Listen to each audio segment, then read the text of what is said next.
Good morning, Campion. This is Friday's phonics session. So before we start our phonics session today, we're going to be looking at our suffix tree in a minute, but I just want to go through our vowels, just to remind you of which letters are vowels. A, E, I, O, U are our main vowels, and every word must have a vowel in it. Y sometimes acts as a vowel too, but these are our main vowels. A, E, I, O, U, and sometimes Y. Okay, it's really important we talk about that before we start doing what we're doing today. So we're going to be looking at our suffix tree again this morning, and we're going to have a look at what a suffix means again. So a suffix is a sound you add to the end of a word that changes its meaning. Lovely. So let's have a look at the ones we know so far.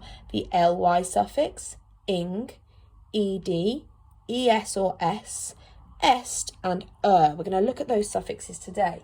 And what I'm going to ask you to do is I'm going to ask you to spell 3 different words. We're going to recap the spelling rules for adding suffixes to those words, because some words can be tricky to add suffixes to. So the first word I'd like you to spell is baking. Baking. Don't forget to pause the video if you need to. After baking, would you write the word married? Married.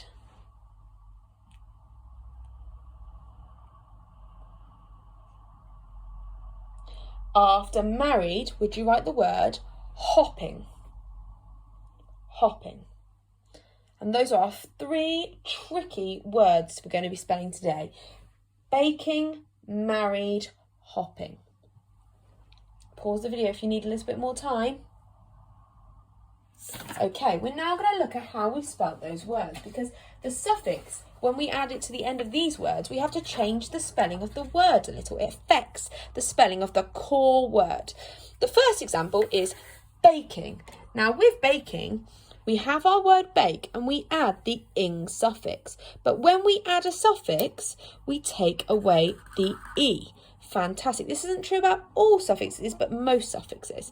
Fantastic. So baking, we remove the e to add the ing. Baking. Let's have a look at our next word, married. So we have our core word, which is marry, and we've added the ed suffix. But when you add a suffix, the y becomes an I, married. Well done, guys. Well done if you knew the end of my sentence before I said it too. Now this one is our really tricky one, hopping, because when we add a suffix to our core word, hop, it becomes, we double the last letter, hopping. And the reason we double it is because it's a short word. The word hop goes like this: consonant, vowel, consonant. And when we have a short word that goes consonant, vowel, consonant, we double the last letter before adding the suffix. That's a really tricky rule. Don't worry, we'll get our heads around it, but it just takes a little bit of practice.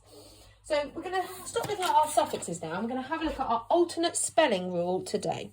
So we're going to be looking at a group of words, and it's not a lot of words, a group of words where the A sound is made by an EA spelling. Now this sound usually makes an E sound, doesn't it? In E, so teach and beak and bead. But here it's making the A sound in these words. Steak, break and great. They are words that don't follow the usual sound. Can you write for me some sentences that use these words? Well done for all your hard work this week, Campion class, and good luck.